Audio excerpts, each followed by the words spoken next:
Hey there YouTubers, it's your girl Brett over here, Onyx. Today I'm going to show you how to clean a scanner glass on a Brother Intellifax 2840. So first thing first, get your favorite glass cleaner and a lint-free cloth.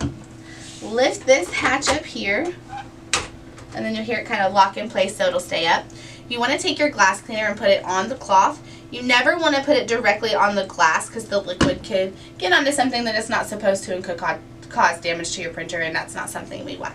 So take your cloth, and right here behind these little gray roller things is the glass, so go ahead and just gently clean that.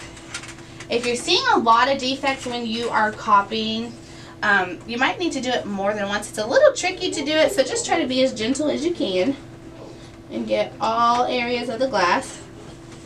If you guys are still seeing defects after you clean it a few times, it might be time to put in your printer for a service.